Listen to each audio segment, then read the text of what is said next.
नमस्कार दोस्तों, मैं हूं सुमित गोयल और हम करने वाले हैं कि बहुत शानदार पजल जिसको लेके बच्चे मेंस में बहुत ज़्यादा परेशान होते हैं। चलिए, इस तरह के क्वेश्चन पजल के अंदर आजकल आते हैं कि ये ब्लड रिलेशन की पजल है और कॉम्प्लिकेटेड इसको करा जाता है। तो कॉम्प्लिकेटेड ना हो इसके लिए हम क्या कर सकते हैं। फर्स्ट ऑफ ऑल, जैसे ही आप इस तरह के क्वेश्चन देखते हैं, क्या करें कि इनको पहले ही कस्टमाइज कर लें।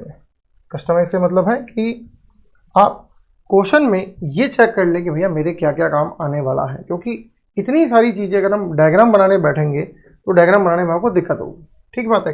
या अगर हम डायग्राम बनाते भी हैं तो हम एटलीस्ट मेल फीमेल का डायग्राम बना लें। मान लीजिए परसेंटेज है, तो परसेंटेज का मतलब है वाइफ। मैंने क्या करा, मैंने यहाँ लिखा percentage is equal to wife. फिर एट द रेट का मतलब है चाइल्ड है। भाई पता ही नहीं पड़ रहा जेंडर क्या है, तो eight the rate means child. फिर देखें इज इक्वल टू को मतलब है कजिन, ये is equal to stand for cousin. Cousin ध्यान रखें, कजिन कभी भी कजिन सिस्टर या कजिन ब्रदर नहीं बोला जाता है। कजिन इटसेल्फ अपने आप में पर्याप्त होता है, तो वो मेल भी हो सकता है और फीमेल भी, कॉमन जेंडर है। कॉपीराइट का मतलब है पेरेंट्स है, तो कॉपीराइट का मतलब पेरेंट। अब पेरेंट में कोई भी हो सकता है, मदर भी हो सकती है, फादर भी हो सकता है। डॉलर का मतलब है फादर है, कन्फर्म है फादर। क्वेश्चन मार्क का मतलब है मदर है। प्लस का मतलब है नीस या नेफ्यू, कुछ भी हो सकता है, तो ये नीस या फिर नेफ्यू। कहाँ गया प्लस का मतलब। फिर स्टार का मतलब है हस्बैंड है, तो star stand for husband. Hash का मतलब है बेटा है। देखिए मेल जेंडर बहुत ज़्यादा आ रहे हैं ना, फीमेल जेंडर कम आए। एंड का मतलब है दामाद है, यानी सन इन लॉ है। कैप का मतलब है सिस्टर है, cap stand for sister. And exclamatory mark का मतलब है ब्रदर है। तो हमने एक बार इनको बहुत कंसाइज तौर पे, बहुत छोटे फॉर्म में इनको यहाँ पर हमने लिख लिया है। अब हमें याद रहनी चाहिए कोडिंग कि भैया हमने एक तरफ मेल लिखे हैं, एक तरफ फीमेल लिखी है और एक तरफ कॉमन जेंडर लिखे हैं। तो अगर इतना काम हम कर लेते हैं तो आप समझिए कि आधा काम हमने कर लिया। ये मुझे कॉपी पेस्ट करने पड़ते हैं, आपके पास तो जब आप शीट में करते हैं, चाहे होमवर्क में करें, चाहे प्रैक्टिस में करें, चाहे एग्जाम में करें, तो आप कहते हैं एक जगह कॉपी काफ़ी होता है। देखिए अगर हम इसको समझें और क्वेश्चन नंबर 1 पर आते हैं, तो बी हैश, अच्छा मैं एक चीज़ भूल गया, ये चेक करना कि हमेशा फर्स्ट वाला पर्सन किसी का कुछ है। मतलब एक्स परसेंटेज वाई का मतलब है कि एक्स वाइफ है वाई की, वाई वाइफ नहीं एक्स की, तो फर्स्ट पर्सन है वो रिलेशन में आएगा। तो इस तरह के क्वेश्चन में क्या टेक्निक लगती है, देखिए मैं क्या करूँगा, अगर मैं इसे कॉपी कर सकता हूँ सबसे पहले तो बहुत बढ़िया हो जाएगा। कॉपी करने से क्या होगा, मेरे गलत जाने के चांसेस थोड़े कम हो जाएंगे। अब ख़त्म तो नहीं कर सकते। अब मैंने देखा हैश, हैश का मतलब है सन, मतलब ये सन है, मेल हो गया। डॉलर, डॉलर का मतलब है फादर, मतलब ये भी मेल, सॉरी ये भी मेल हो गया। क्वेश्चन मार्क का मतलब है मदर। ओह मैंने गलत कर दिया, मदर इधर आना चाहिए था और मैंने वहाँ भी कैप की जगह कैप लिख दिया है, कोई बात नहीं, क्वेश्चन मार्क की जगह आना चाहिए। अब दिख रहा है आपको, ठीक है, कैप की जगह आना चाहिए सिस्टर। तो ये याद रखना है, सिस्टर के लिए है, हर बार चेंज करना पड़ेगा, और ये मदर इधर चला जाएगा। तो क्वेश्चन मार्क था हमारे मदर के लिए, ठीक है।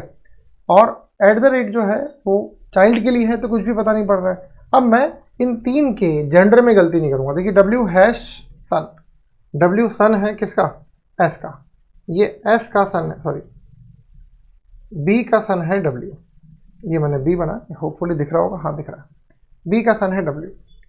और बी खुद डॉलर फादर है किसका, जेड का, और जेड का जेंडर फीमेल है, हम पहले ही जानते हैं। जेड क्वेश्चन मार्क क्यू, तो जेड क्वेश्चन मार्क मतलब मदर है, जेड मदर है किसकी, क्यू की, ये क्यू आ गया।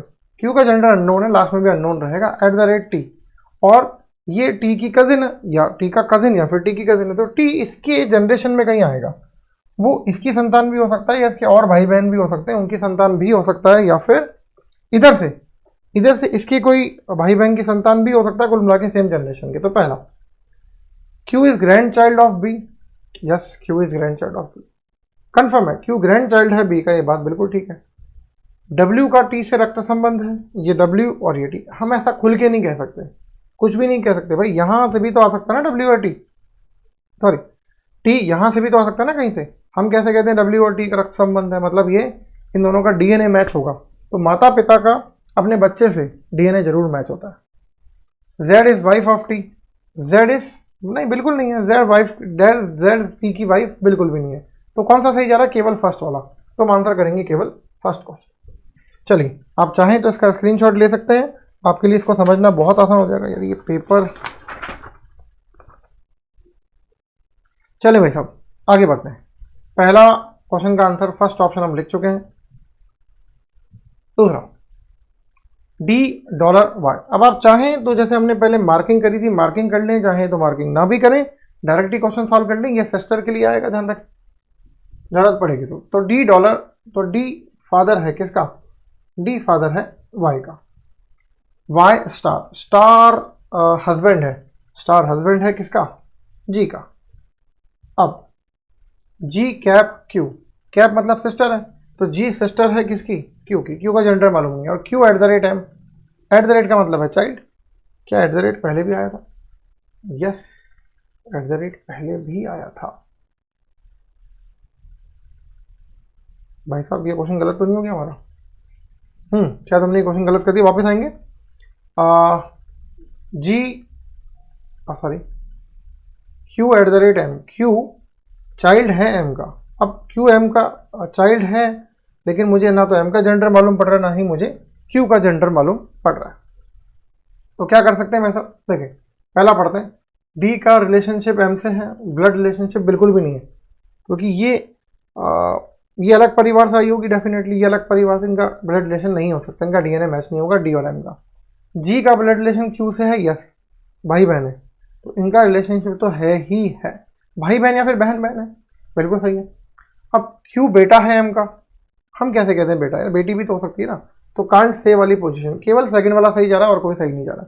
एक बार उसको वापस रेक्टिफाई करते हैं। डब्ल्यू हैश बी, डब्ल्यू सन है बी का, बी फादर है जेड का, जेड मदर है क्यू की, और क्यू चाइल्ड है टी का, तो टी यहीं आएगा।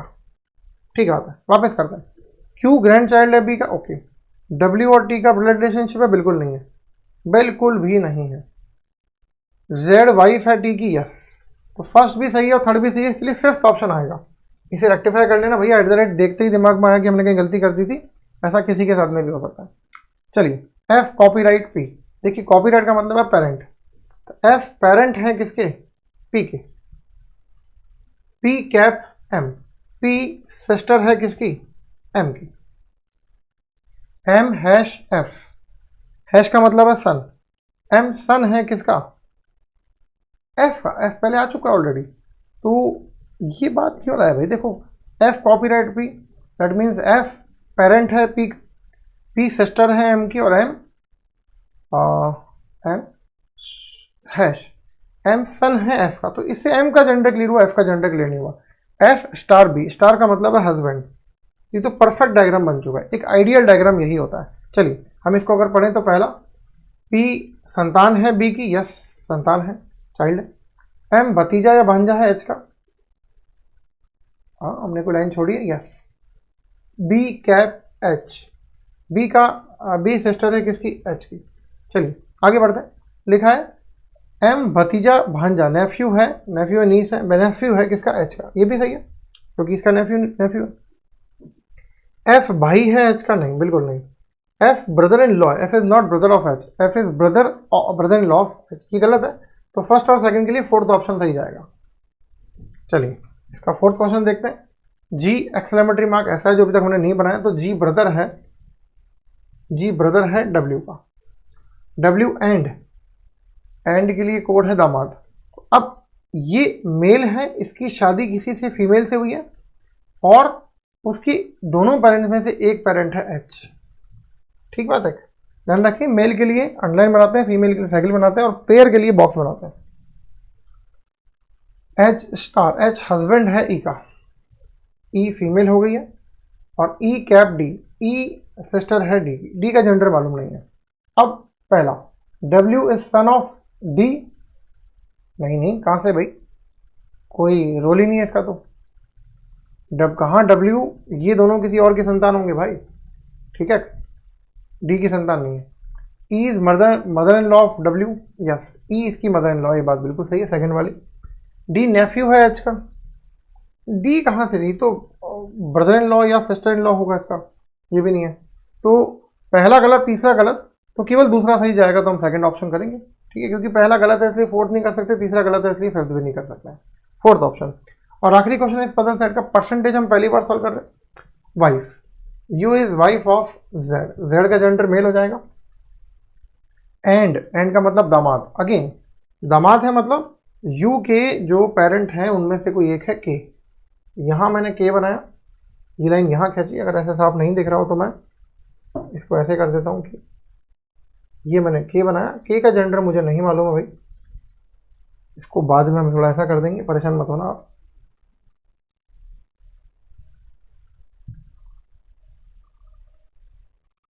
चले साहब, अब ये के तक आ गया, के स्टार एम, के हस्बैंड है एम का, ये स्टार 2-3 बार काम ले चुका हूँ इसलिए मुझे अब तक याद हो चुका, और M cap B, M B की बहन है।